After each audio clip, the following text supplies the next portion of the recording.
고금소총과 야담. 삼천갑자 동방삭. 먼 옛날 동방삭과 그의 삼촌은 벼농사를 하였는데 소경인 삼촌은 윗논을 붙였고 동방삭은 아랫논을 경작하였습니다. 못된 짓을 하여 가금방에 소문이 자자한 동방삭은 삼촌의 논물을 보아줄 대신에 맹인 삼촌의 논두렁이를 구멍내어 삼촌네 논에 따스한 물로 자기 농사를 지었습니다. 지팡이에 의지하여 논둑을 겨우 다니며 논물을 보는 삼촌은 해마다 조카 때문에 골탕 먹었습니다. 삼촌은 손으로 더듬어 터진 곳이나 구멍난 곳을 찾아 메우고 조카의 못된 행실을 타일렀으나 동방삭은 고약한 버릇을 고치지 않았습니다.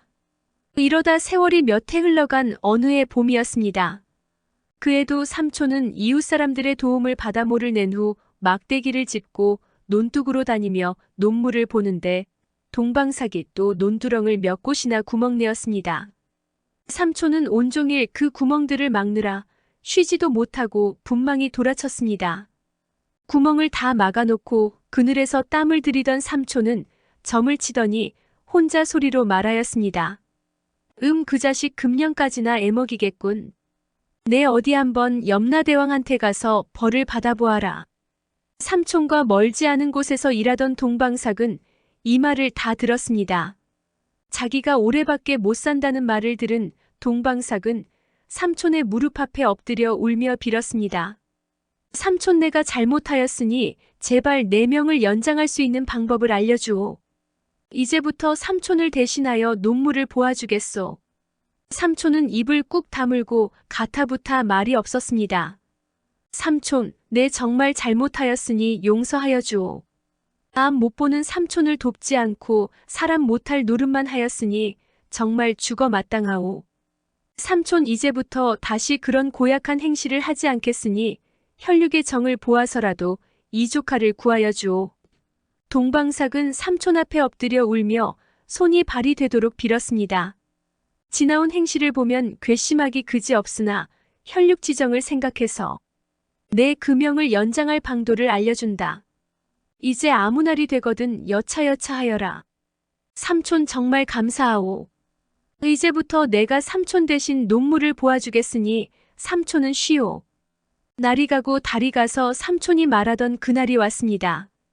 동방삭은 삼촌의 말대로 초신 새 걸레와 점심 새 그릇을 잘 지어가지고 남쪽 길로 떠났습니다. 해가 중천에 높이 솟아찌는 듯하여 동방삭은 온몸이 땀투성이로 되었습니다.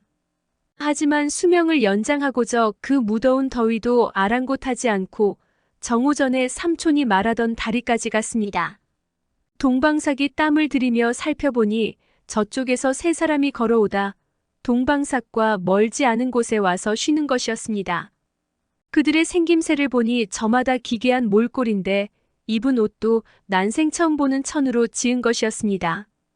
동방삭은 속이 조마조마하여 그들의 말을 엿듣기 시작하였습니다. 여보게 여기서 푹 쉬고 가세. 길이 어찌도 먼지 신이 다 해져 걸을 수 없네.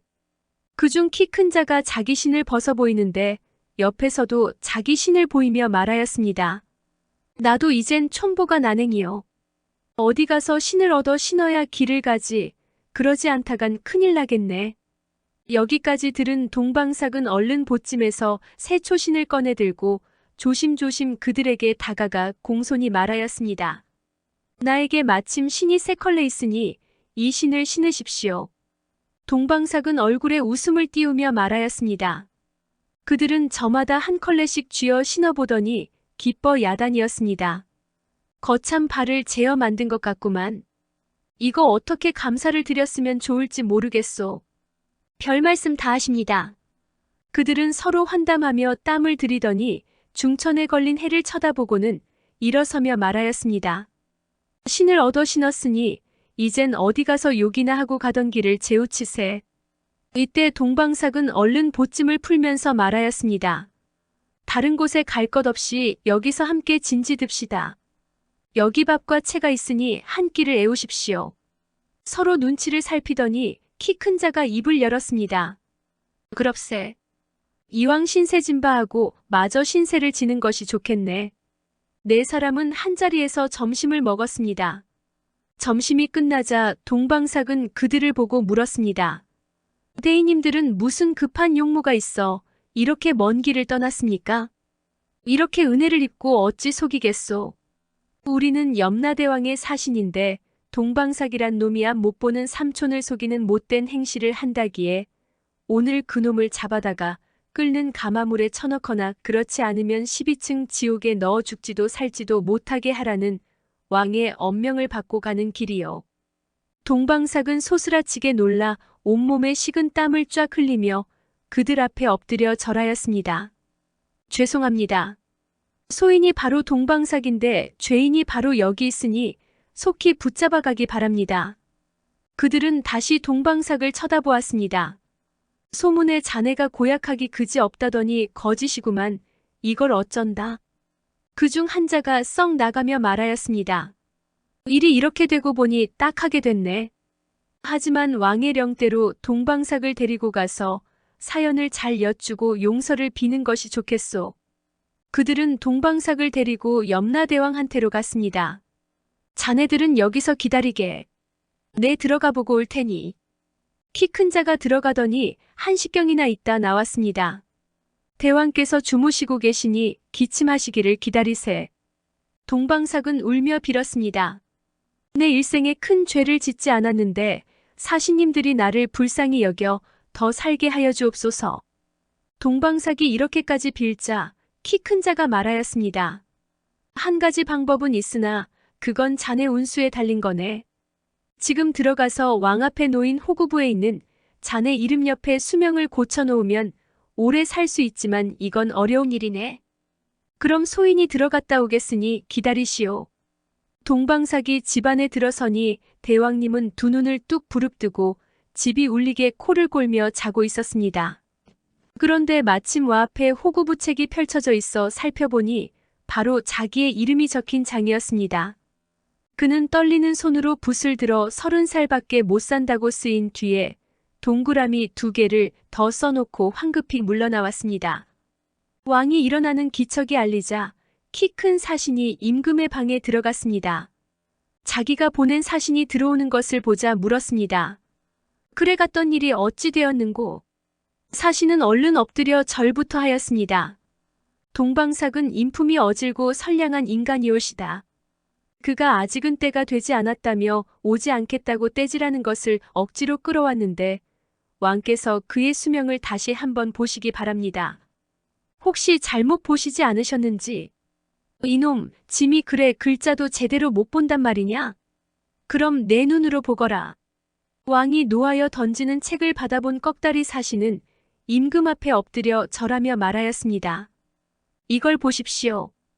동방삭은 3000년이나 살게 되었는데 어찌하여 30년밖에 안 된다고 호출령을 내리나이까? 왕은 받쳐주는 호구책을 받아보더니 사신을 보고 말하였습니다. 짐이 잘못 보았군. 하지만 이미 데려왔으니 짐이 한번 보게 대령시키세. 동방삭은 왕 앞에 이르자 공손히 왕에게 절을 하였습니다. 왕은 동방삭을 보고 웃으며 말하였습니다. 짐의 불찰로 내가 고생하였다. 돌아가서 눈먼 삼촌을 잘 도와주고 3000년이 지나면 다시 오너라. 동방삭은 3000년 후에 다시 오라는 말을 듣자 왕에게 절하고 길을 돌아섰습니다. 집에 돌아온 동방삭은 삼촌에게 100배 살해하고 그날부터 그의 논물을 대신 보아주었습니다. 세월이 흘러 눈먼 삼촌도 땅에 묻혀 진토가 되었습니다. 벌써 몇백 년을 산 동방삭은 둔갑까지 하게 되었습니다. 그는 남다른 재간을 가지자 사람을 기만하고 우롱하기 시작하였습니다. 동방삭은 하루에도 몇 번이고 변신하여 어린이도 되고 늙은이도 되고 지어 흉악한 짐승까지 되었습니다. 나쁜 일을 업으로 삼는 동방삭의 죄는 나라 왕에게까지 신고되었습니다. 임금은 천금상을 걸고 동방삭을 잡아 올리라고 하였으나 잡아오는 자가 없었습니다. 자기를 잡으라는 방문을 본 동방삭은 더욱 기고만장하여 유부녀를 강탈하고 사람을 죽이는 하늘에 사무치는 죄행을 빚어내었습니다. 나라에서는 수많은 방법을 내었으나 그를 잡으러 간 사람들이 그에게 죽어 종무 소식이니 나라에서도 별 수가 없었습니다. 그러던 어느 날 한 사람이 방을 보고 임금을 찾아왔습니다. 동방삭을 잡으려고 찾아왔습니다.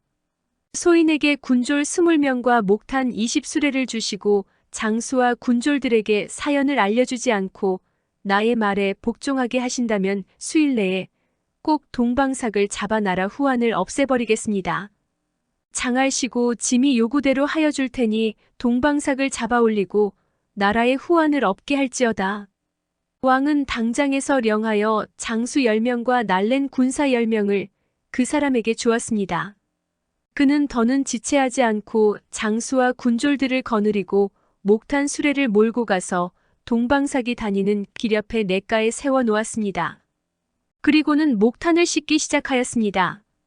영문 모르는 장수와 군졸들이 사연을 물었으나 그는 알려주지 않았습니다. 목탄을 싣기 시작하자 오가는 행인들은 이상히 생각하여 물었습니다. 그럴 때마다 그는 목탄을 씻어 금을 만든다 고 하였습니다. 사람들은 코웃음치며 가버렸습니다. 20여일이 지난 어느 날 한 늙은이가 오더니 그들 옆에 앉으며 물었습니다. 자네들은 뭐라러 목탄을 씻나? 예, 금을 만들려고 씻습니다. 허허허, 내 삼천갑자 되도록 살았지만 목탄을 씻어 금을 만든다는 소리는 듣다 처음이네. 이놈 잡아라. 그의 말이 끝나기도 전에 20여 명이 일시에 달려들어 동방삭을 묶으니 동방삭은 언제 둔갑할 새도 없이 붙잡히었습니다. 왕은 하늘에 사무치는 죄악을 저지른 동방삭을 즉석에서 능지처참하라고 명하였습니다. 갖은 만행을 다한 동방삭을 죽이자 나라 백성들은 만세를 부르며 춤추고 노래하며 경축하였습니다. 오수나무. 세상에 유전하고 많고 많은 지명 가운데는 오수나무촌이라 하는 마을 이름도 있습니다. 이것은 이 마을이 생겨난 유래로부터 지어진 지명이 아니라 세상에 희귀한 오수나무가 생겨난 이야기로부터 유래한 지명이라 합니다. 옛날 한 곳에 무이무탁한 호래비 영감 한 분이 외롭게 살아갔는데 그한테 따른 식구가 있다면 그가 애지중지 살뜰히 키우는 게 한 마리 있을 뿐입니다. 하다 보니 그게도 자기 주인의 그 마음을 알았던지 밤이고 낮이고 간에 어느 때나 어디서나 마치도 주인의 그림자처럼 그 곁을 떠날세라 주인을 따르며 살뜰히 돌보았더라. 가을 어느 날 영감은 이웃마을 친구집 제사 보러 갔습니다. 술에 촉촉한 노인인지라 그는 마음 놓고 마신 술에 만취하여 집으로 돌아오게 되었습니다. 돌아오는 길에 만취한 술이라 더 걸을 기력이 없어서 벌판길에 쓰러져 잠들고 말았습니다. 이때 어디서 일어난 야화였던지 바싹 마른 야초를 태우면서 맹렬한 불길이 불어오는 바람결에 사나운 불길을 일으키면서 노인이 누워 쉬고 있는 쪽으로 휘몰아오고 있었습니다. 주인을 지키며 그 곁에 앉아있던 개가 보아하니 사나운 불길이 무서운 기세로 닥쳐오고 있는지라 말을 못해도 막 안달이 날 지경이었습니다. 급한 개는 주인을 깨우기 위해 이리 뛰고 저리 뛰며 주인의 머리맡에 와서 왕왕왕왕하고 지저대기도 하고 낑낑 비명을 지르면서 노인의 옷소매를 물고 끌어당기기도 하였으나 만취한 그 주인이 깨어날리 만무했습니다. 멀리 야화의 사나운 불길은 바람에 안겨 우지끈 와지끈 요란한 소리를 일으키면서 바로 이때 노인이 누워있는 자리 가까이로 불어오고 있었습니다. 노인의 귓가에서 잠을 깨우려고 울부짖던 개는 말 못하는 가운데도 생각이 돌았던지 상기된 붉은 눈으로 이리저리 살피더니만 마치 쏜 화살같이 벌판 불길을 헤가르면서 고추 뛰어갔습니다. 강가에 다다른 개는 물에 첨벙 뛰어들어 온몸을 물에 푹 적셔가지고 되뛰어 돌아가서 주인이 누운 자리에 마른 풀섭에 적신 몸으로 다시 뛰어와서 차례차례로 주인이 누운 자리에 마른 풀들을 적시곤 하였습니다. 야화의 불길은 계속 사납게 일고 몽몽한 연기는 온 들판과 하늘 공중을 뒤덮어 마른 풀을 적셨던지 헤아리 길었건만 그 사나운 불길은 노인의 신변에 와서야 수거들기 시작하였습니다. 살판치며 허덕이고 쏘다니던 개도 그제야 마음을 놓았던지 기진맥진 한 몸을 지탱할 수 없어 주인이 누운 자리 곁에 가서 콱 쓰러지자 다시는 일어나지 못하고 말았습니다. 이런 위급한 시각이 얼마나 계속되었던지 노인이 목이 타드는 심한 갈증을 참지 못해 깨어나 보니 이미 해는 서산에 지고 있었습니다. 자욱한 연기 속을 두리번 살펴볼라니 자기가 누워있던 자리에 둘이만 남기고 휘어난 온 벌판은 온통제에 덮이고 말았는데 자기 곁에는 불에 그을 대로 그을은 소중한 자기의 개가 기진해 죽어 있었습니다. 노인은 그제야 자기가 취해 쓰러진 뒤에 복잡했던 험악한 사연이 꿈에서 깨기나 한 듯 환히 알려졌습니다. 그제야 그는 죽은 개의 그을은 온몸을 살뜰히 쓸어주면서 하염없이 쏟아지는 눈물을 참아낼 길 없어 흐느껴 울면서 예, 너는 미물의 짐승으로 나를 구하기 위해 이렇게 애쓰다 기진해 죽고 말았으니 나는 장차 누굴 믿고 살란 말이야. 고 사설해 가면서 울고 또 울었습니다. 노인은 개가 누운 자리를 손톱에서 피나도록 허비고 파헤치며 열 손가락에서 피가 철철 흐르도록 판 다음 그 구멍에다 개의 시체를 파묻었습니다. 그리고 개의 죽음을 두고두고 잊지 않기 위해 자기 곁에서 떠날세라고 짚고 다니던 지팡이를 개의 무덤 앞에 팻말을 꽂아 뜻을 남기려 하였습니다. 세상에는 참 신기한 일도 많았더라. 하늘도 이 일을 무심하게 생각하지 않았던지 고목의 재봉춘이란 말 그대로 팻말로 꽂아놓은 마른 나무 지팡이에서 싹이 트게 하였으니 누가 이런 말을 받아들일까만 틀림없이 싹은 났으니 싹은 싹이었지요. 이 싹이 차츰 자라고 자라 무성하게 자라는데 꽃도 없고 열매도 없는 나무라. 달이 가고 해가 바뀌는 풍상 속에서 쳐다보게 될 만한 큰 나무로 자라. 여름이면 개의 무덤에 그늘을 지어주고 겨울이면 서람풍을 막아 보호해주더라 합니다. 이로부터 세상 사람들은 개가 죽은 무덤의 팻말에서 싹이 난 자란 나무라 하여 개오자, 나무수 자를 빌어 오수나무라 불렀고 이곳에 마을이 들어앉게 되니 오수촌이라 부르게 되었다 합니다. 아기장수 더덕이 옛날 옛적에 한 호러미가 살았는데 하루는 산에 나무를 하러 갔습니다. 나무를 하다가 보니 더덕이 큼지막한 게 있기에 뽑았습니다.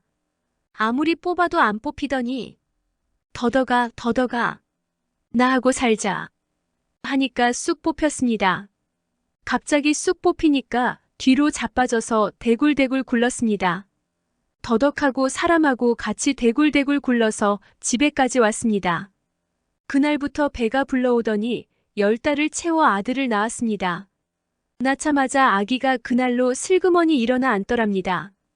그러더니 3-7일 지나니까 걷고 100일 지나니까 뛰고 첫 돌이 지나니까 산에 가서 나무를 해오는 거예요. 산더미만 한 걸 한 짐씩 해왔습니다. 나이 67살 돼서 글방에를 보냈더니 하루만 가고 다시 안 갔습니다. 왜 안 가느냐고 물으니까 글방 아이들이 애비 없는 후레자식이라고 놀려서 못 가겠습니다. 그러거든요. 그러면서 묻기를 우리 아버지는 어디에 있습니까? 할 말이 없어서 내 아버지는 강원도에 콩 팔러 갔다 하니까 그날로 집을 나가서 3달 열흘 뒤에 들어왔습니다. 들어와서 또 묻기를 온 강원도를 다 뒤져도 없습니다. 우리 아버지는 어디에 있습니까? 또 할 말이 없어서 내 아버지는 절에 공부하러 갔다 하니까 그날로 집을 나가서 또 3달 열흘 뒤에 들어왔습니다. 들어와서 또 묻기를 조선팔도 절을 다 뒤져도 없습니다. 우리 아버지는 어디에 있습니까? 하기에 할 일 없이 바른 대로 말해줬습니다. 산에 나무하러 갔다가 더덕을 한 뿌리 뽑았는데 더덕하고 같이 뒹굴었더니 그날로 배가 불러 너를 낳았다고 했습니다. 그랬더니 그러면 내 이름은 더덕이라 하겠습니다. 해서 그렇게 됐습니다. 더덕이 나이 10살 먹으니까 밤만 되면 집을 나갔습니다. 초저녁에 슬그머니 나가서 새벽 이슬 맞고 들어오는데 그게 하루 이틀도 아니고 날마다 그랬습니다. 하루는 어머니가 가만히 뒤를 밟았습니다. 따라가 보니 산으로 들어갔습니다. 산으로 들어가서 고개를 3개 넘더니 커다란 바위 앞에 섰습니다. 가만히 보니 그게 그냥 바위가 아니고 바위문이었습니다. 더덕이가 바위를 잡고 끙하고 용을 한 번 쓰니까 그 큰 바위 문이 스르르 열렸습니다. 더덕이가 열린 문으로 들어가다 말고 어머니도 들어와 보십시오. 하기에 군말 않고 따라 들어갔습니다. 가만히 뒤 밟은 걸 다 알고 그러는데 뭐 어쩔 거예요? 들어가 보니 참 어마어마했습니다. 바위 문 안에 딴 세상이 있는데 온통 병사들이고 쇠붙이들이었습니다. 병사들은 몇 천인지 몇 만인지 모르고 쇠붙이들은 죄다 칼이고 창이고 방패고 투구고 그랬습니다. 댕그랑댕그랑 하면서 밤낮으로 그런 걸 만들었습니다. 그 많은 병사들이 칼이야 창이야 방패야 투구야 만들다가 더덕이가 들어가니까 장군님 하고 달려들어 떠매고 갔습니다. 구경 다 하고 집에 왔는데 하루는 나라에서 임금이 왔습니다. 임금이 군사들을 많이 거느리고 와서 더덕이는 어디 있느냐? 가르쳐주면 돈을 주마 해서 가르쳐줬습니다. 바위 문 있는 곳을 가르쳐줬는데 아무도 못 들어갔습니다. 당최문이 열려야 말이지요. 힘장사 몇백 몇천이 달려들어 밀어도 꼼짝을 안 했습니다. 하다 안 되니까 임금이 또 꾀어. 여봐라 언제든지 내 아들이 오거든 배가 아프다 하고 의원을 불러오라 해라. 그러면 곡식을 주마. 아니나 다를까 며칠 뒤에 더덕이가 왔습니다. 임금이 시킨 대로 했습니다. 얘야, 내가 배가 아파 죽겠다. 의원을 좀 불러오너라. 의원을 부르니까 의원이 왔습니다. 그런데 그게 임금이었습니다. 임금이 의원 옷을 입고 의원처럼 차리고 왔습니다. 와서는 이 병에는 다른 약은 소용이 없고 흰 호랑이 99마리를 잡아다가 간을 빼먹어야 낫는다 하였습니다. 더덕이가 그 말을 듣고 당장 산으로 들어가더니 사흘 만에 왔습니다. 흰 호랑이 99마리를 잡아왔습니다. 그때 임금이 군사들을 많이 데리고 와서 더덕이를 덮쳤습니다. 흰 호랑이 99마리를 잡았으니 기운이 다 빠졌을 줄 알았습니다. 그러면 단박에 사로잡을 작정이었습니다. 그런데 웬걸 흰 호랑이 99마리를 잡고도 더덕이는 기운이 펄펄 살아있었습니다. 그 많은 군사들이 당해낼 수 있어야지요. 할 일 없이 놓아줬습니다. 일이 안 되니까 임금이 또 꾀어. 여봐라 다음에 내 아들이 오거든 머리가 아프다 하고 점쟁이를 불러오라 해라. 그러면 비단을 주마. 아니나 다를까 며칠 뒤에 더덕이가 왔습니다. 임금이 시킨 대로 했습니다. 얘야, 내가 머리가 아파 죽겠다. 점쟁이를 좀 불러오너라. 점쟁이를 부르니까 점쟁이가 왔습니다. 그런데 그게 임금이었습니다. 임금이 점쟁이 옷을 입고 점쟁이처럼 차리고 왔습니다. 와서는 이 병에는 다른 약은 소용이 없고 하늘나라에 있는 하늘복숭아 99개를 따다가 씨를 갈아먹어야 낫는다 하였습니다. 더덕이가 그 말을 듣고 집을 나가더니 석 달 만에 왔습니다. 하늘복숭아 99개를 따왔습니다. 그때 임금이 신하들을 많이 데리고 와서 재판을 차렸습니다. 하늘복숭아는 하늘나라에 있으니 못 따올 줄 알았습니다. 그러면 부모한테 불효한다고 옥에 가둘 작정이었습니다. 그런데 웬걸 하늘복숭아 99개를 보란듯이 다 따왔습니다. 트집 잡을 건더기가 있어야지요. 할 일 없이 놓아줬습니다.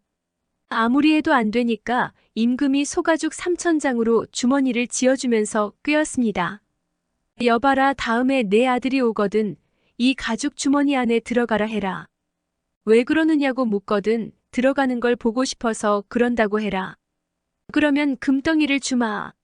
아니나 다를까 며칠 뒤에 더덕이가 왔습니다.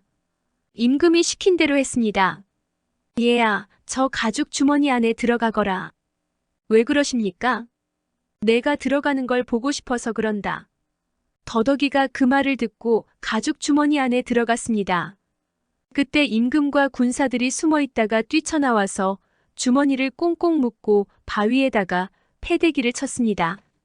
패대기를 한 3,000번 치니까 뼈도 살도 다 부서졌습니다. 더덕이를 죽여놓고 임금은 어머니한테 준 돈이야 곡식이야 비단이야 다 도로 빼앗아 버리고 인두로 팔다리까지 찢어놓고 갔습니다.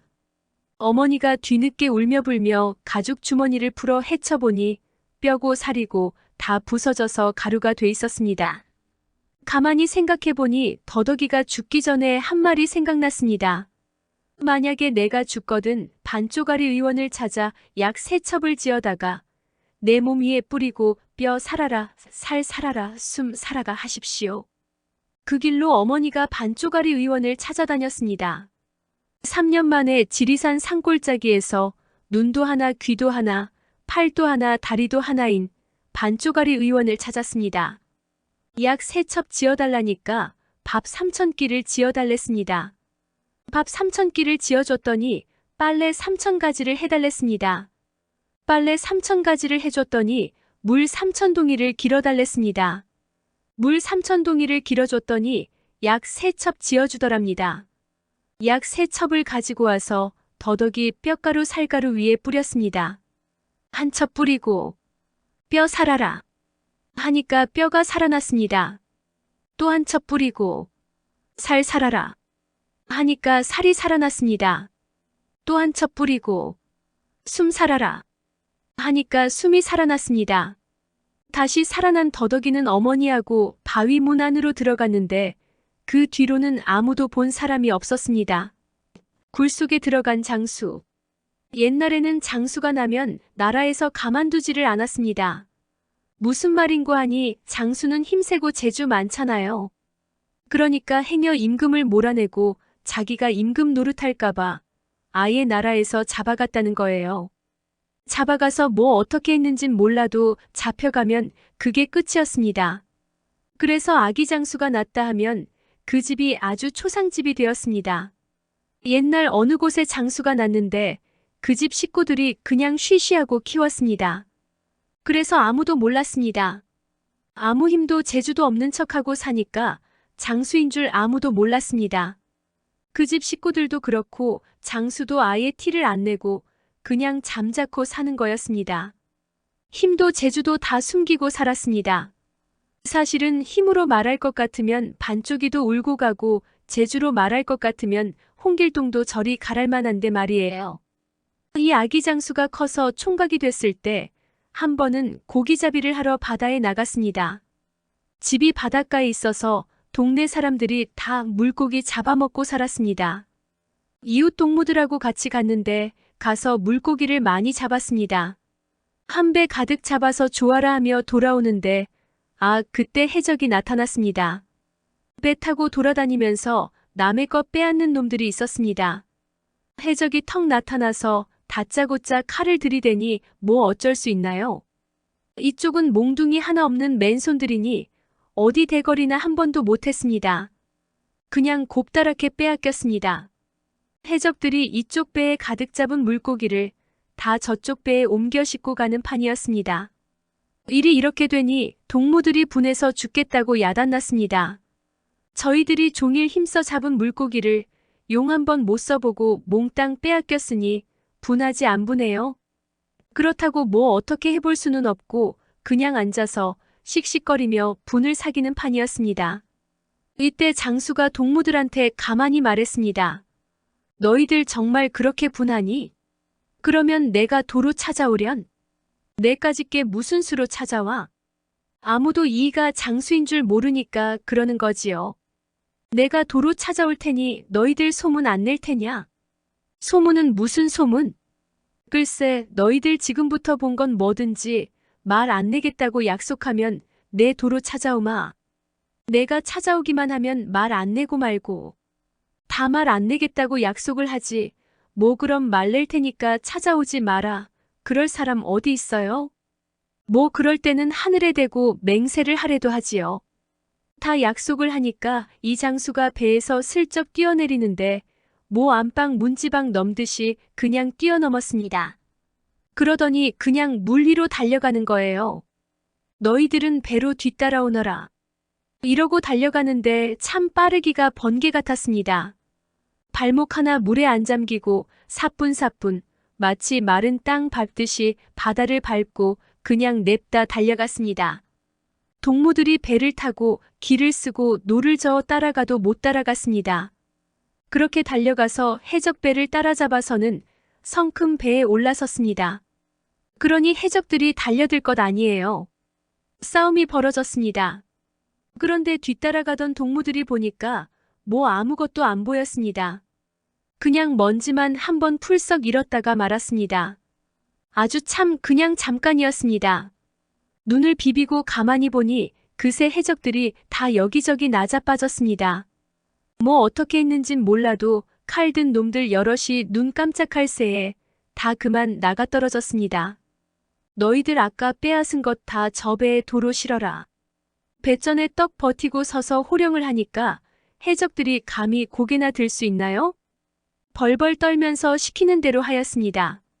그래서 빼앗겼던 물고기를 다 찾았습니다. 그러고 나서 집에 돌아왔는데 아이고 참 그 이튿날이 되니까 그만 온 동네에 소문이 쫙 퍼졌습니다.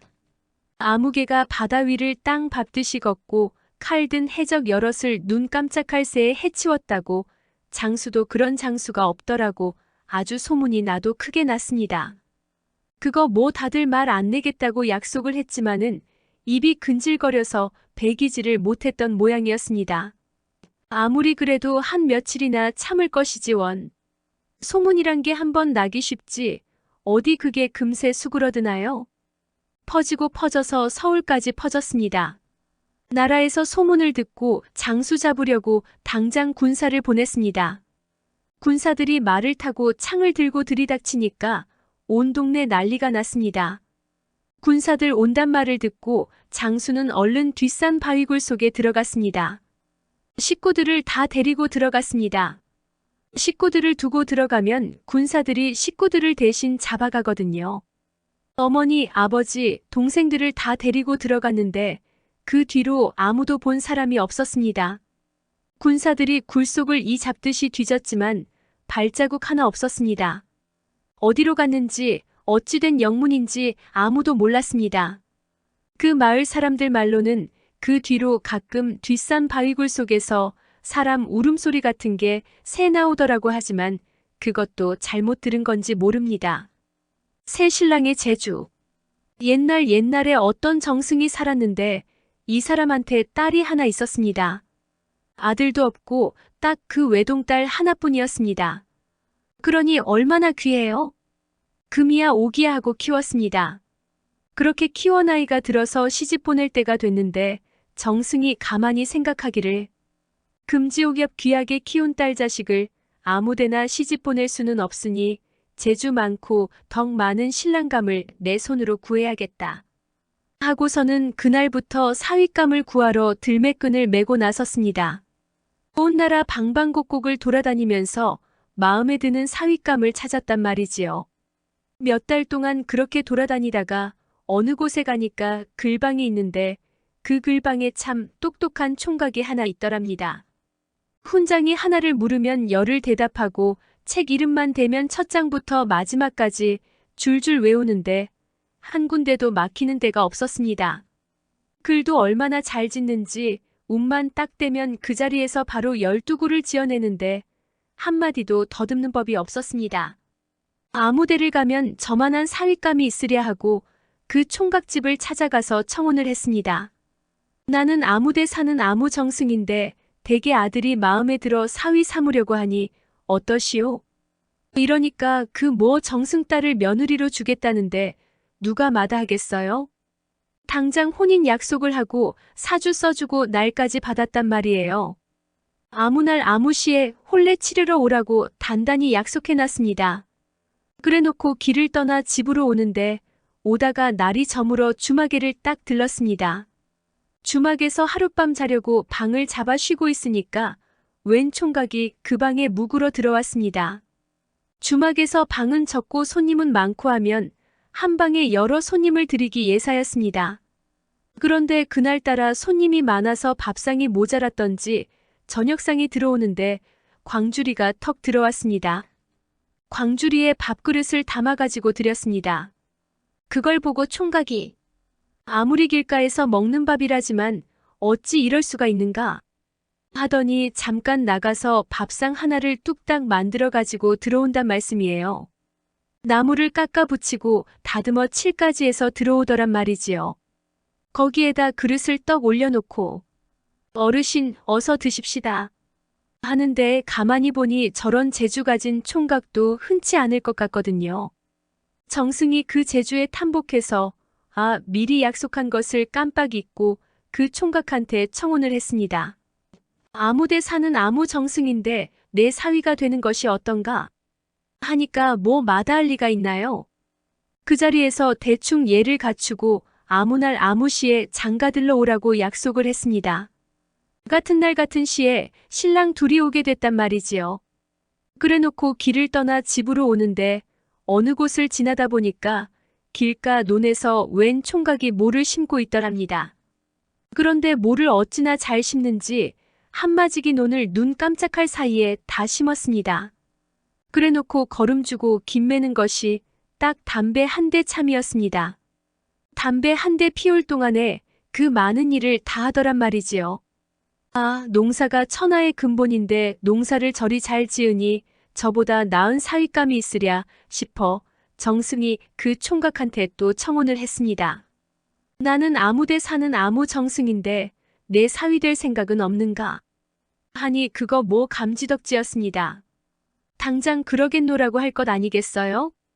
그래서 아무 날 아무 시에 색시 맞으러 오라고 약속을 해놨습니다. 이러니 꼴이 어떻게 되겠어요? 한날 한시에 신랑 셋이 오게 됐잖아요. 정승이 집에 와서 가만히 생각하니 이것 참 일을 저질러도 예사로 저질러 놓은 게 아니거든요. 딸 하나의 사위 셋을 보게 됐으니 이게 예사질인가요? 이제 와서 물을 수도 없는 노릇이고 그렇다고 신랑 셋을 맞아들릴 수도 없는 노릇이잖아요. 이것 참 큰일 났다고 끙끙 앓고 있으니까 딸이 와서 물었습니다. 아버지, 대체 왜 그러세요? 일이 이만저만하게 됐는데 이 일을 어찌하면 좋단 말이냐? 하니까 딸이 뭐라고 하냐면 아버지, 그런 일이라면 아무 걱정 마시고 저한테 맡기세요. 이런단 말이에요. 다른 사람도 아니고 시집갈 딸이 그러는데 뭘 어떻게 하겠어요? 죽이 되든 밥이 되든 저 하는 대로 내버려 두자 하고 가만히 놔뒀습니다. 가만히 안 놔두면 또 어떡할 거예요? 엎질러 놓은 물이었습니다. 드디어 약속한 날이 되었습니다. 초래청을 턱 차려놓고 색시가 단장을 하고 있으니 한꺼번에 신랑 셋이 들이닥쳤습니다. 일이 나긴 났지요. 이때 색시가 썩 나서서 신랑 셋한테 술을 한 잔씩 돌리고 나서 하는 말이 이왕 일이 이렇게 됐으니 제가 이 중 한 분을 고르는 수밖에 없습니다. 그런데 아직은 어느 분이 얼마나 재주 많고 덕이 많은지 알 수 없으니 이 길로 다들 나가서 3년 동안 무슨 재주든지 한 가지씩 배워 오십시오. 3년 뒤에 가장 좋은 재주를 배워오신 분께 시집을 가겠습니다. 하거든요. 그러니 셋 다 그러자고 했습니다. 뭐 이제 와서 다른 말을 할 수가 있나요? 그래서 새 신랑이 흩어져서 재주를 배우러 떠났습니다. 그러고 3년이 후딱 지났습니다. 그동안 글재주 좋은 신랑은 뭘 배웠는고 하니 주역을 많이 읽어서 점을 치는 재주를 배웠습니다. 글 공부를 많이 했으니 아무리 어려운 책도 술술 읽었습니다. 주역을 훤히 꿰면 점괘가 척척 맞아떨어지거든요. 눈앞의 일이나 10년 뒤 일이나 한 번 점을 쳤다 하면 척척 알아맞힌단 말이에요. 이만한 재주면 날 당할 자가 없을 테지. 하고 색시 집으로 갔습니다. 손재주 좋은 신랑은 뭘 배웠는고 하니 멍석 만드는 재주를 배웠습니다.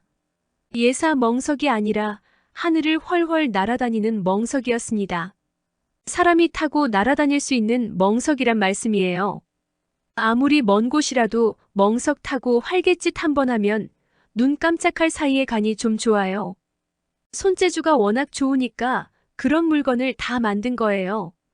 어느 누가 이만한 재주를 가졌으려고 하고 이 신랑도 색시 집으로 갔습니다. 농사 잘 짓는 신랑은 뭘 배웠나 하면 배 농사 짓는 법을 배웠습니다. 3년 동안 온갖 정성 다해 배 농사를 지어서 배나무 한 그루에서 딱 배 한 개를 땄습니다. 3년 동안 밤잠 안 자고 농사 지은 게 딱 배 한 개였습니다. 그걸 가지고 색시 집으로 갔습니다. 가다가 셋이서 만났습니다. 만나서 같이 가는데 점 잘 치는 신랑이 점을 탁 쳐보더니 이거 큰일 났네 하였습니다.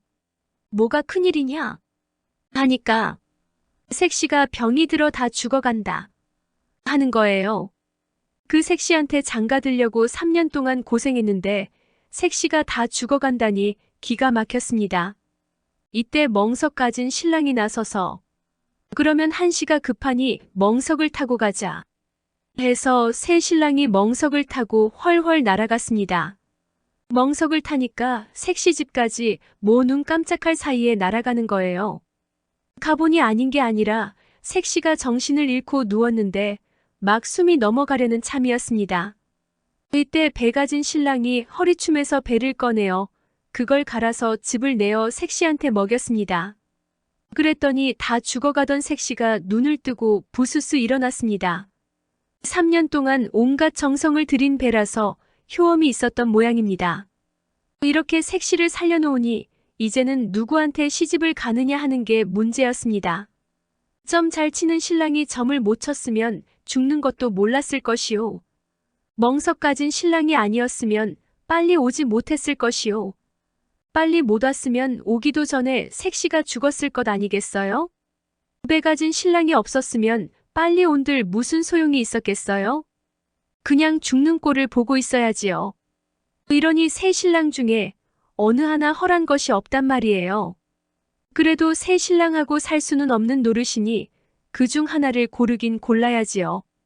색시가 가만히 생각하더니 세 신랑한테 차례로 묻기를 점치는 서방님은 점을 쳐서 재주가 없어졌나요? 아니요. 멍석 가진 서방님은 멍석이 없어졌나요? 아니요. 배 가진 서방님은 배가 없어졌나요? 그렇소. 두 분은 저 때문에 잃은 것이 없지만 한 분은 저를 살리느라고 귀한 배를 잃었으니 마땅히 그분께 시집을 가야 하지 않겠습니까? 이렇게 해서 배 농사지은 신랑이 색시한테 장가를 들었다는 이야기입니다. 죽은 사람이 산 자식을 낳다. 이건 죽은 사람이 산 자식 낳은 이야기입니다. 아주 신비한 이야기니 잘 들어보세요. 옛날에 한 나그네가 길을 가다가 대낮에 산속에서 길을 잃었습니다. 길을 잃고 여기저기 헤매다가 다리가 아파 양지 바른 곳에서 잠깐 쉬었습니다. 산속을 오랫동안 헤맸으니까 고단할 게 아닌가요? 그래서 그만 스르르 잠이 들었는데 꿈속에 허연 노인이 나와서 막 야단을 쳤습니다. 이놈아, 여기는 죽은 사람이 묻혀서 산 자식 낳을 자리인데 내가 왜 누웠느냐? 어서 썩 일어나 가거라. 깜짝 놀라 꿈에서 깼습니다. 꿈에서 깨서 가만히 생각해보니 참 신기하단 말이에요. 그래서 그 자리에 표를 해뒀습니다. 그러고 나서 어찌어찌 다시 길을 찾게 돼서 또 길을 갔습니다. 가다가 날이 저물어서 길가에 있는 외딴집에 들어가 하룻밤 자고 가기를 청했습니다. 그랬더니 주인이 황혼에 찾아오신 손님을 나가라고는 못하겠으나 우리 집이 그리 편한 곳은 아닙니다. 하거든요. 하룻밤 잠깐 머물 터인데 편하고 안 편하고가 무슨 상관이겠습니까? 하니까 정그러시다면 들어오십시오. 그래서 그 집에 들어가 하룻밤을 잤습니다. 그 집에 다른 식구는 아무도 없고 죽늙은이 내외만 사는데 주인 얼굴에 수심이 가득했습니다. 웃는 법이 없고 그저 내쉬느니 한숨이었습니다. 바깥 주인과 한 방에서 잠을 자게 됐는데 자다가 말고 주인이 슬그머니 일어나서 문을 열고 밖으로 나가더란 말이에요. 나가더니 한참 있다가 도로 슬그머니 들어와서 후유하고 한숨을 한번 쉬고 나서 자더란 말이지요. 그것 참 이상한 일이다 싶어서 그 이튿날 이왕에 신세를 졌으니 하루만 더 유해 갑시다 하고 하루를 더 묵었습니다. 그날 밤에 주인이 또 자다가 말고 슬그머니 밖으로 나가기에 이 사람도 가만히 일어나서 뒤를 밟았습니다. 대체 어디를 가나 하고 말이에요. 가만 따라가 봤더니 집을 휘 돌아 뒤란 후미진 곳으로 가는 거예요. 거기에 조그마한 무덤이 하나 있는데 주인이 무덤 뒤에서 뭘 주섬주섬 꺼내더랍니다. 가만히 보니까 지프로 사람 모양을 만들어 거기에다 옷을 입혀놨는데 그걸 꺼내서는 매질을 했습니다. 네 이놈, 괘씸한 놈. 내가 이럴 수 있느냐? 하면서 회초리를 가지고 집단에다 매질을 하더란 말이에요. 그거 참 괴이하다 하고 주인보다 먼저 돌아와서 자는 체하고 있다가 아침에 날이 밝아서야 연유를 물어봤습니다. 어젯밤 보니 주인장께서 집단에 옷을 입히고 매질을 하던데 대체 무슨 까닭으로 그러십니까? 했더니 그제야 주인이 땅이 꺼져라 한숨을 쉬면서 말을 하는데 참 들어보니 딱하더랍니다. 3대 독자를 뒀는데 딸도 하나 없이 그것 하나만 낳아 키웠습니다. 그런데 그만 석 달 전에 죽었습니다. 하도 원통해서 지프로 아들 형상을 만들어 놓고 아들이 입던 옷을 입히고 무덤가에 둔 다음 날마다 매질하기를 석 달 동안 했습니다. 애비보다 먼저 갔으니 불효요. 장가도 못 가고 죽어서 대를 끊어 놓았으니 더 큰 불효가 아닙니까? 원통함을 못 이겨 죽은 아들 일 망정 날마다 훈계를 하면서 매질을 하는 것입니다. 그런 사연이 있더란 말이지요. 사연을 다 들어보니까 산속에서 길을 잃고 잠이 들었을 때 꿨던 꿈이 생각나거든요. 그 죽은 사람이 묻혀서 산 자식 낳을 자리라고 하던 말이 탁 떠오르는 거예요. 그 자리에다 표를 해놨잖아요. 자식은 잃었으나 혹대를 이을 길이 생긴다면 내가 시키는 대로 하시렵니까? 그런 일을 바랄 수는 없지만은 자식이 죽은 마당에 무슨 일인들 못하겠습니까? 그러면 아드님 무덤을 옮겨 쓰십시오. 주인도 달리 무슨 수가 없으니까 행여하는 마음에 그러마했습니다. 그래서 아들 무덤을 옮겨 썼습니다. 죽은 사람이 묻혀 산 자식 낳을 자리라고 하는 바로 그 자리로 말이지요. 옮기면서 무덤에 은장도 하나를 같이 넣고 묻었습니다. 주인 말이 그 장도는 아들이 생전에 쓰던 것으로 언젠가 아들 따라 죽으리라 하며 품고 있던 것인데 이제는 손주를 보려면 살아야겠으니 무덤에 넣어준다는 것이에요. 그렇게 무덤 옮기는 것을 다 보고 나그네는 다시 길을 떠났습니다. 길을 떠나서 한 3년 딴 데를 돌아다니다가 다시 그 길을 지나가게 돼서 그 집에 들렀습니다. 그동안 어떻게 됐는지 궁금해서 말이에요. 가보니 주인이 어린아이를 하나 턱 안고 앉았거든요. 달덩이 같은 사내아이를 턱 안고 앉아 있더란 말이지요. 나그네가 들어가니 주인이 반색을 하며 맞아들이고는 손님 덕분에 죽은 아들한테서 산 손주를 받습니다. 하는데 그 연유를 물으니 일이 이렇게 됐답니다. 아들 무덤을 옮겨 쓰고 나서 몇 달이 지나서 그 고을원이 보낸 사령들이 찾아왔더랍니다. 그냥 찾아온 게 아니라 은장도 하나를 가지고 찾아와서 혹 이 장도의 내력을 모르십니까?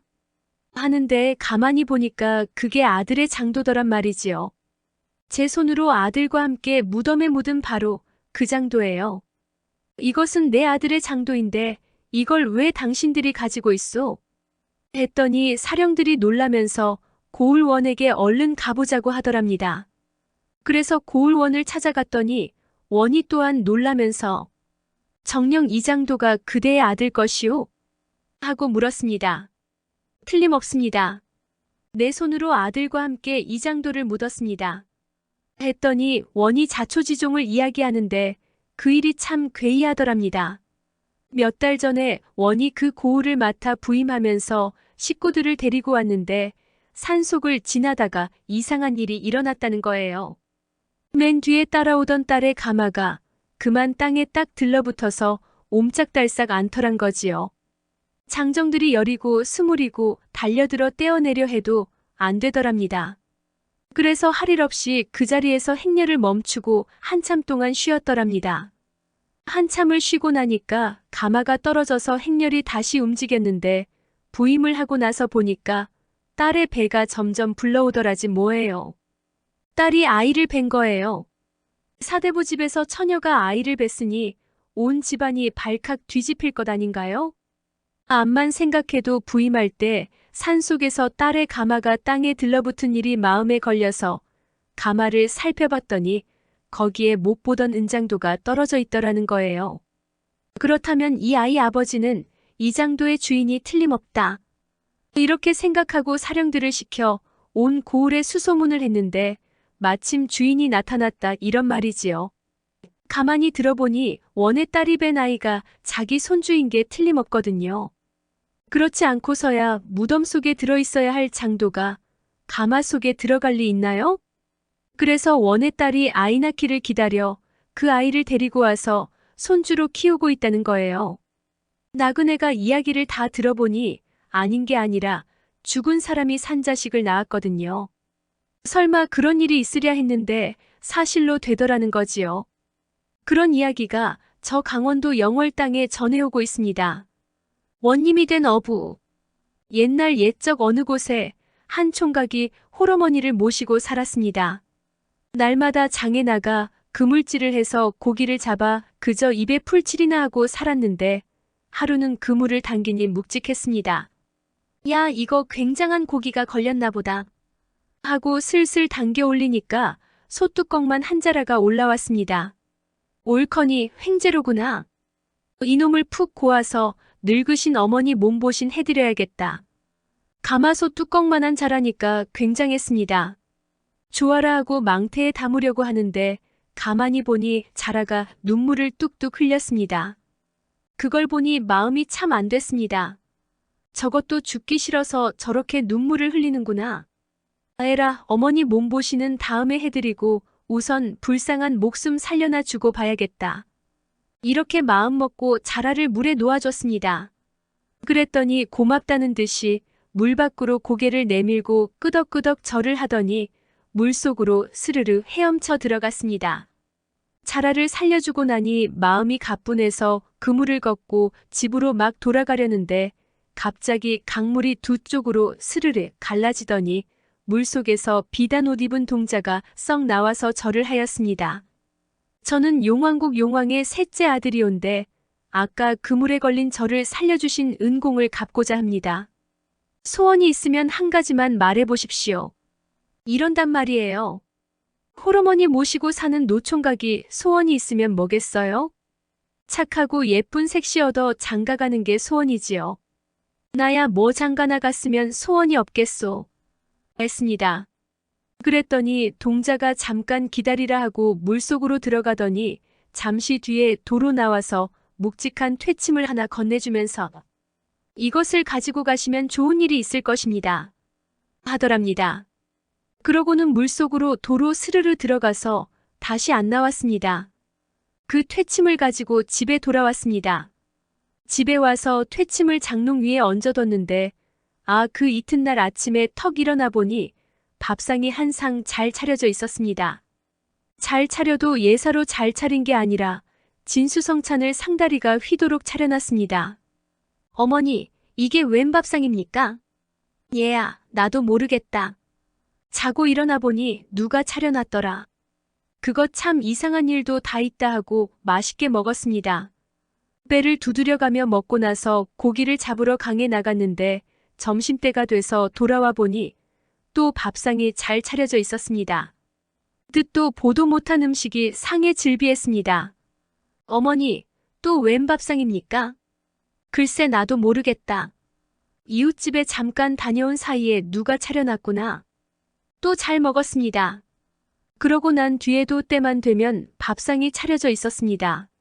자고 일어나면 아침상이요, 낮에 들어오면 점심상이요, 저녁에 들어오면 저녁상이 진수성찬으로 가득가득 차려져 있단 말이지요.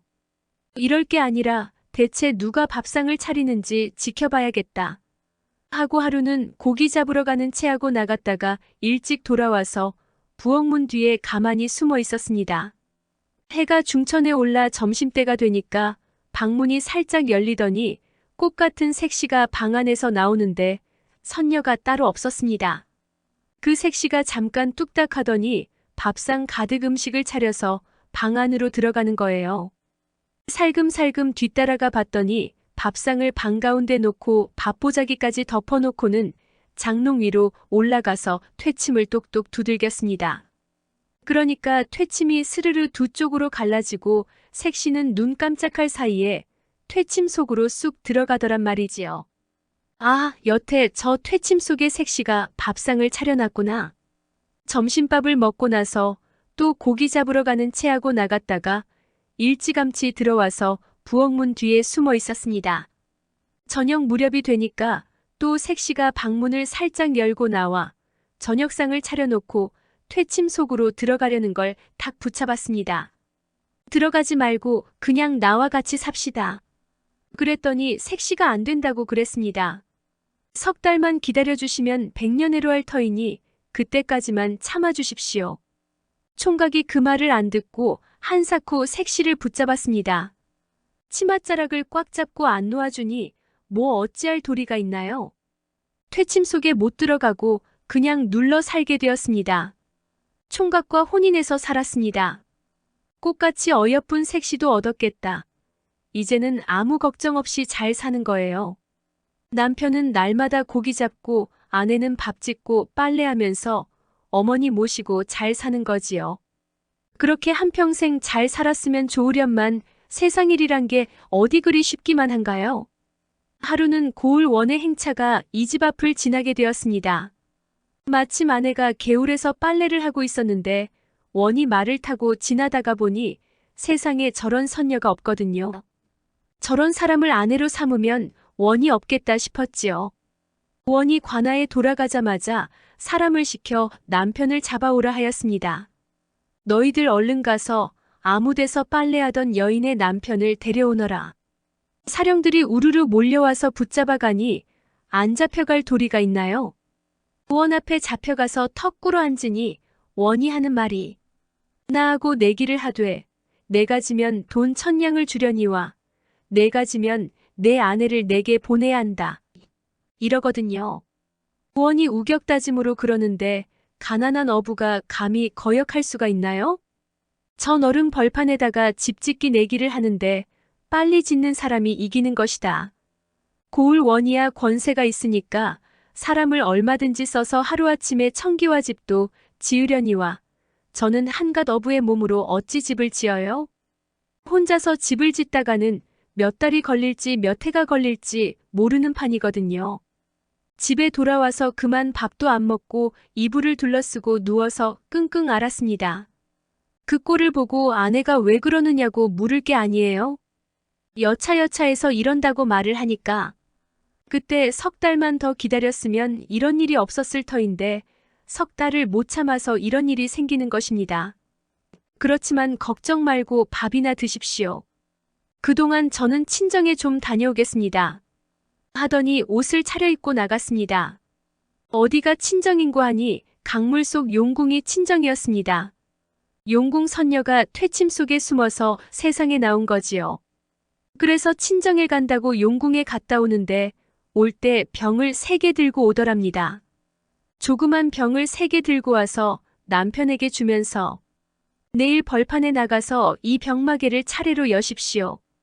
노란 병을 먼저 열고 다음에 흰 병을 열고 마지막으로 파란 병을 여십시오. 하는 거예요. 그 이튿날 아침에 벌판에 나가보니 저쪽에서는 벌써 사람들이 새카맣게 모여서 집을 짓고 있었습니다.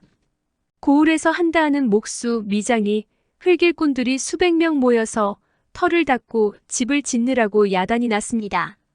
이때 어부가 나가서 노란 병마개를 탁 여니까 병 안에서 사람이 나오는데 말도 못하게 나왔습니다. 괭이 든 놈, 삽 든 놈, 고무래 든 놈이 수백 명 나와서 터를 닦는데 눈 깜짝할 사이에 반질반질하게 닦아놨습니다. 그래놓고는 줄을 지어 도로 병 속으로 술술 들어가 버렸습니다.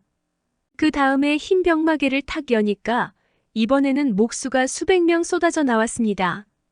기둥, 석가래, 문짝을 하나씩 짊어지고 나와서 뚝딱뚝딱 맞춰놓으니 금세 집 모양새가 되었습니다. 그래놓고는 줄레줄레 병 속으로 들어갔습니다. 파란 병마개를 탁 여니까 미장이, 기와장이가 수도 없이 쏟아져 나왔습니다. 뚝딱뚝딱 벽을 바르고 기와를 구워 지붕을 얹으니까 이제 다 됐습니다. 한나절도 안 돼서 12칸 기와집을 멋들어지게 지어놨습니다. 그동안 저쪽에서는 석가래도 다 못 얹었으니 이쪽이 이겼습니다. 원한테서 1000냥을 받고 돌아서 가려는데 원이 또 불러. 오늘은 내가 졌으니 내기를 하나 더 하자. 저 앞산에 산봉우리가 2개 있지 않느냐? 그걸 하나씩 허물되 먼저 허무는 쪽이 이기는 것이다. 내가 지면 돈 1000냥을 주고 내가 지면 내 아내를 내게 보내라. 거역할 수가 있나요? 집에 돌아와서 또 밥을 안 먹고 이불을 둘러쓰고 누워서 끙끙 앓을 수밖에요. 아내가 왜 또 그러느냐고 묻는 걸 여차여차해서 그런다고 말을 했더니 내가 친정에 또 갈 수는 없으니 이번에는 당신이 가십시오. 오늘 밤에 강가에 나가 큰 소리로 울면 물에서 동자가 나올 터이니 용궁 헛간에 있는 호박을 하나 갖다 달라고 하십시오. 하였습니다. 그날 밤에 아내가 시키는 대로 강가에 가서 큰 소리로 엉엉 울었습니다. 그랬더니 아니나 다를까 물에서 비단옷 입은 동자가 스르르 나와서 왜 우느냐고 묻는 거예요. 일이 이만저만해서 용궁 헛간에 있는 호박이 필요하다고 했더니 동자가 잠깐 기다리라 하고 물속에 들어갔다가 호박을 하나 들고 나와서 건네주더랍니다. 그걸 들고 집에 왔습니다. 아내가 말하기를 내일 산에 가서 호박 꼭지를 따면 좋은 수가 있을 거라고 했습니다. 그 이튿날 산에 가보니 저쪽에서는 사람들이 몇백 명인지 몇천 명인지 모를 만큼 나와서 산을 허물고 있었습니다. 이 사람이 호박 꼭지를 탁 따니까 그 속에서 두더지가 나오는데 끝도 없이 나왔습니다. 수만 마리나 되는 두더지들이 나와서 산기슭에다 굴을 파니까 그 산이 어디 견뎌내나요? 흔들흔들하다가 그만 폭삭 주저앉아서 다 허물어졌습니다. 그동안 저쪽에서는 겨우 산봉우리에 흠만 내다 말았으니 또 이겼지요. 이겨서 돈 1000냥을 받았는데 원이 화가 머리끝까지 났는지 또 한 번 내기를 하자고 하였습니다. 내일은 우리 둘이서 말을 타고 저강을 건너되 먼저 건너는 사람이 이기는 것이다. 내가 지면 돈 1000냥을 주려니와 내가 지면 내 아내를 내게 보내라. 원은 좋은 말을 몇십 마리나 가지고 있으니 그중 제일 좋은 말을 타고 나올 게 아니겠어요? 그런데 이 사람한테 말이 있어 뭐가 있어요? 그냥 걸어서 강을 건너면 질 게 뻔하지요. 이번에도 집에 돌아와서 밥도 안 먹고 이불을 둘러쓰고 누워 끙끙 앓았습니다. 아내가 왜 그러느냐고 묻는 걸 여차여차해서 그런다고 하니 이번에는 우리 둘이 같이 가봅시다. 해서 그날 밤에 강가에 내외가 같이 나갔습니다. 강가에 가서 둘이 소리를 맞춰 엉엉 울어대니까 물이 스르르 갈라지면서 동자가 나왔습니다. 오늘은 무슨 일로 그러십니까? 원이 또 내기를 걸었는데 좋은 말이 없어서 그런다오. 그렇다면 용궁의 마구간에 가봅시다. 그렇지만 제가 도와드릴 수 있는 것은 이번이 마지막입니다. 물이 갈라진 데를 따라 들어갔습니다. 한참 들어가니까 용궁이 나오는데 참 으리으리했습니다. 마구간에 가보니 말이 수백 마리나 있는데 살진 말도 있고 비루먹은 말도 있었습니다. 아내가 가만히 말하기를 살진 말은 거들떠보지도 말고 제일 비루먹은 말을 고르십시오. 하였습니다. 아내 말대로 제일 비루먹은 말을 골랐습니다. 눈에 눈곱이 덕지덕지 달라붙은 게 걸음도 비칠비칠하는 걸 골랐습니다. 제대로 달릴 것 같지도 않은 그런 놈을 골라 끌고 나왔습니다. 이튿날 강가에 나가보니 원은 좋은 말을 타고 나와 있더랍니다. 어부는 비칠비칠 다 쓰러져가는 말을 타고 나왔습니다. 사람들이 구경하러 구름같이 모였는데 누가 봐도 이건 상대가 안 될 것 같거든요. 자, 그럼 시작이다. 원이 먼저 말을 몰아나는 듯이 강을 건너는데 어찌나 길을 잘 들였는지 깊은 물에도 안 빠지고 헤엄을 슬슬 쳐가며 건넜습니다. 원이 강을 반쯤 건넜을 때 이 사람이 이랴 하고 말을 모니까 이 말이 앞발을 곤두세우고 히힝 하고 우는데 그 소리가 천둥치는 소리보다 더 컸습니다. 온 고을이 쩌렁쩌렁 울리고 구경하던 사람들이 다 놀라 자빠질 지경이었습니다. 그 바람에 원이 탄 말이 놀라서 그만 물에 쑥 빠졌습니다. 그동안 이 사람이 탄 말은 대바람에 풀쩍 뛰어 그냥 한 걸음에 강을 건넜습니다. 원은 말을 탄 채로 물에서 빠져나오지를 못하니 죽었습니다. 원이 죽고 난 다음에 고을 사람들이 모두 이 어부를 원으로 모시자 하여 이 사람이 그 고을 원이 되었습니다. 원이 돼서 백성들 잘 살게 만들고 아내하고는 백년해로 했습니다.